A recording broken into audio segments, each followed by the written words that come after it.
Some best practices that can be implemented to reduce the cost of data center operations, it really depends on the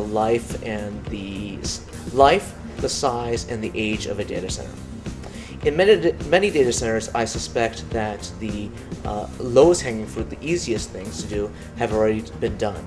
That tends to be hot and cold air separation. So that can be achieved in many different ways. It can be done in containment to have hot and cold containment rows. It can be done by using chimneys on the cabinets, and it can be something as rudimentary as having blanking panels. In many data centers over the last 5 years, many of these things have already been implemented. But again, depending on the age of the data center, there still may be some low-hanging fruit. What I see, for example, is in some older data centers, the ceiling height is quite low. So as a result, there's not a lot of infrastructure involved in separating the hot and cold air. So by using chimneys that extend to a plenum, by using even very inexpensive hot air containment solutions, for example, using nylon or plastic sheathing, you can achieve a lot of cooling efficiencies by doing that. So that's, I'll say, low-hanging fruit. Some less obvious best practices that we find is achieving a better balance of the load across the data center. So people think of this in terms of hot spots, but in general, we're talking about having some cabinets at 4 kW, some at 8, some at 3.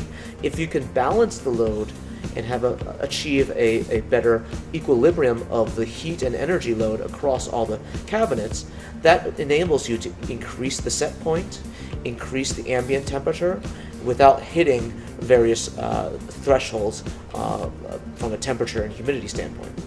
And that, of course, contributes the largest operational costs to a data center. That is on the plant side. Don't forget, on the IT side, the servers themselves offer a lot of areas for efficiency. The obvious one is, of course, with server utilization itself. If your servers are running at 30%, 20% utilization, as is very common, or worse, even worse than that, if you don't know what the servers are running, there's a lot of area for improvement where, without spending a single more dime on the physical plant itself, you can achieve a lot more capacity and efficiency. Another area, of course, is in modernizing the servers itself. Let's say you are at 60, 80% utilization on a particular server. Doing a cost-benefit analysis of when to upgrade servers can yield some interesting results. Remember that with each successive year, technologies with the memory, technologies with storage, and the CPUs in all 3 layers, as well as the chipsets, they are all increasing their efficiency and their efficiency curve. So if you have a server that's 3 years old, it may very well pay for itself to upgrade that server, and at the same time doing server consolidation. You can very often get ratios like 8-to-1, 7-to-1 consolidation ratios simply by upgrading servers and doing a consolidation project at the same time.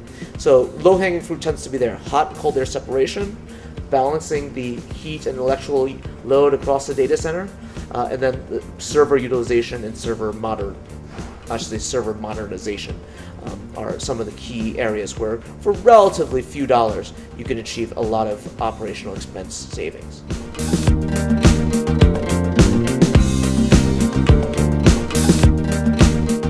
If I had to summarize Raritan's approach to best practice data centers, I would say it really has to do with instrumentation. But before you can understand what is in a data center and the trends in your data center, you cannot possibly optimize that data center. Many people think that instrumentation is expensive. They presume in that assumption a level of infrastructure that's more correlated to building management systems, where each point that's monitored is quite expensive. There's literally a cable that goes to every single point that is monitored. But with modern technologies, it is in fact very possible to instrument every cabinet in the data center for temperature, for utilization, for energy utilization at relatively low cost. And the ROI for that is extremely high. Because once you understand how the data center is being utilized, how the infrastructure is being utilized, the areas for improvement and really the areas for maximal capacity management is tremendous. The value is tremendous. So the cost is low and the value is high. So that is why our approach to every product we have in our product suite and with every client that we work with is always instrument and trend real data.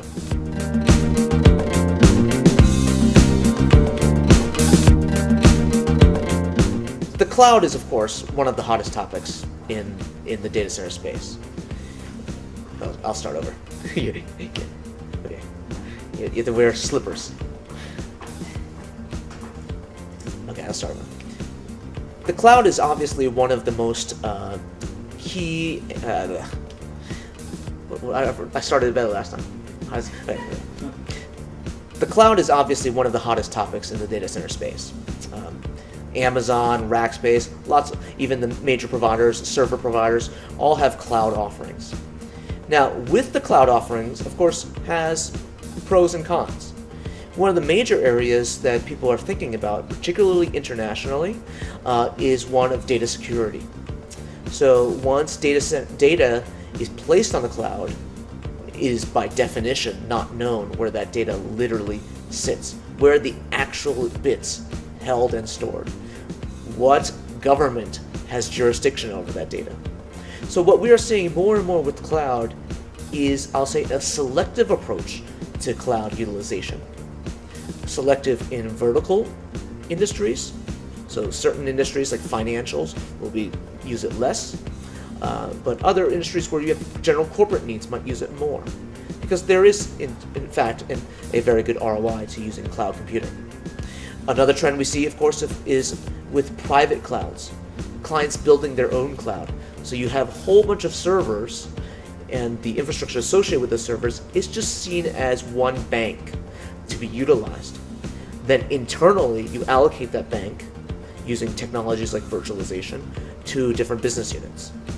So depending on where your interests lie and what your industry is like, we definitely see much more private cloud utilization than public cloud utilization. Now, that being the case, what are the challenges that cloud presents, and how does that impact the data center? The obvious one is that any given server or any given data storage unit no longer has singular importance. In many data centers today, you might have an ERP server somewhere or a sales management server, and that server can literally never go down, and everyone spends their entire time making sure no one server goes down. The great thing about the cloud is it really doesn't matter. You can have a server go down and you have less availability on any one given element, and the entire service can still retain its availability. That has drastic implications on data center infrastructure. Take, for example, Google, Yahoo, Facebook. They have all architected their infrastructure from the ground up to have this paradigm. So you could literally go and turn off any given server at Google and nothing will happen. You can, in fact, take down entire racks or entire facilities. And the infrastructure itself, the software infrastructure, already has the ability to fail over. When you do that, you no longer have to build tier 4 environments. You no longer have to have dual inlets to every UPS, which then in turn feeds dual to every server. These are extremely capital intensive investments that you have to have when you don't have a cloud. Now, if you now imagine an environment where everything is cloud-based and where the entire corporate infrastructure is one giant cloud, you can make a lot more trade-offs on the infrastructure and therefore a lot of cost savings from taking that paradigm. Now, the reality is, of course, for the foreseeable future, there's going to be a bifurcation to that approach.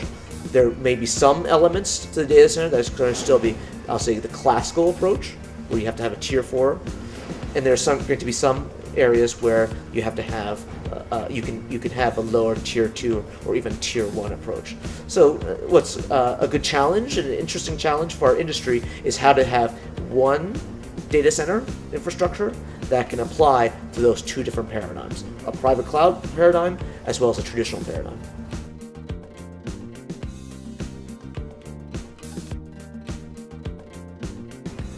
Jonathan Koomey is certainly an industry luminary in our space. He's very often cited in many different reports. It wasn't just Professor Koomey who predicted an increase in the average cabinet density. In fact, Emerson, a very large vendor in our space, they have a great users group, meets twice a year, and for the last 7 years, literally every single year, they take a survey and they said, in the next 2 or 3 years, what is your average cabinet density going to be? In literally every single survey over many, many years, it was always predicted that in about 2 or 3 years, the cabinet density is going to double. And in fact, that's never happened yet. So what is the problem? Where's the information disconnect? And I would submit to you that cabinet densities are increasing, but not average cabinet densities. So there are certain elements in the data center, particularly storage, that are quite low density from an energy standpoint, low energy consumption. And in fact, with the advent of SSD, solid state storage, it's becoming even less. At the same time, you have certain elements that are increasing in density, particularly blade servers. So with the continued trend towards consolidation, continued trend towards virtual machines, in virtualization, you can get cabinets with 3-4 blade servers, each running about 4 kW, and this has become more and more commonplace. So in a relatively forward-thinking data center today, what you will find is two types of cabinets. Cabinets that tend to average around 4 to 6 kW, and then other cabinets that tend to be in anywhere from 12 to 20 kW. And the challenge from the infrastructure space is how do I accommodate both types of cabinets and do it efficiently. That requires planning, that requires certain combinations like in-row cooling to allow you to have either dedicated spaces for the high-density environments, ultra-high-density environments, or to spread those high-density cabinets throughout the entire data center. Those are two different approaches that I see very typically. And with new data centers, it's not a problem. You could design for this from scratch. But for existing data centers, as they deploy more and more of these cabinets, it becomes more of an operational challenge. So the question was, what is holding the industry back from having higher density cabinets? I would submit to you, the industry is not being held back at all, but rather it's just a mathematical problem. You don't literally take an entire data center and go from 5 to 15 kW. In fact, the storage cabinets are always going to be, at least for the foreseeable future, around 4 kW. Even very high-end storage network equipment, like a Cisco Nexus 7018, that's also around 3 to 5 kW. So it's really the compute-intensive cabinets, of which there typically is a minority of the cabinets that are the high density, and so strictly speaking, on the average standpoint, it hasn't increased that much. But in virtually all data center environments that we see, there are some minority of the cabinets that are now 12 to 20 kW.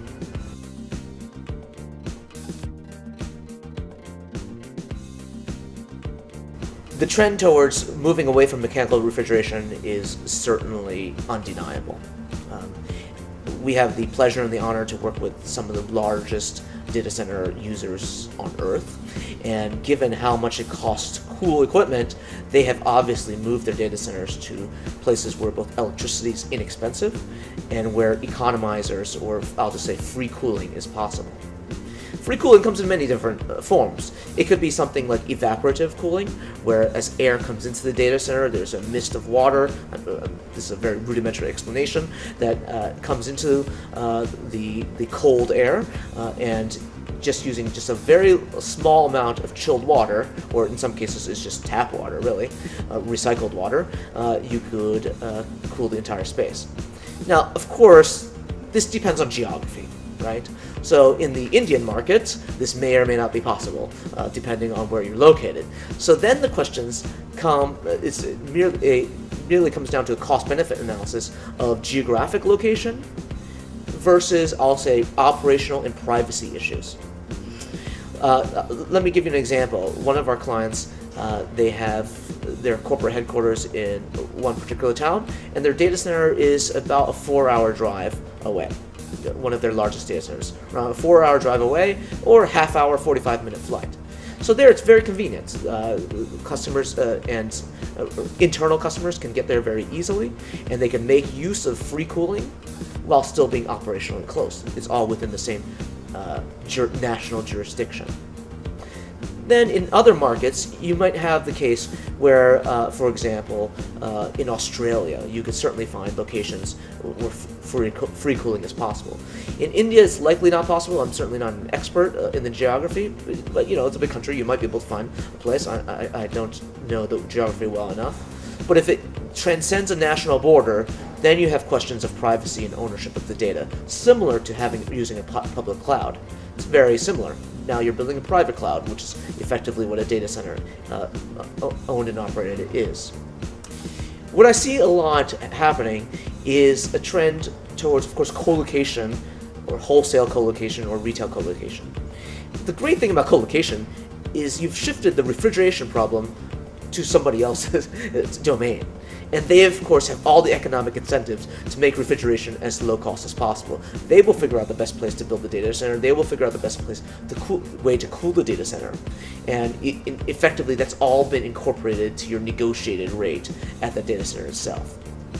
But free cooling is not going to go away, and because the ROI is so high, and you find companies now with PUEs 1.1, some even lower than 1.1, and that is pretty much only possible through economizers or free cooling.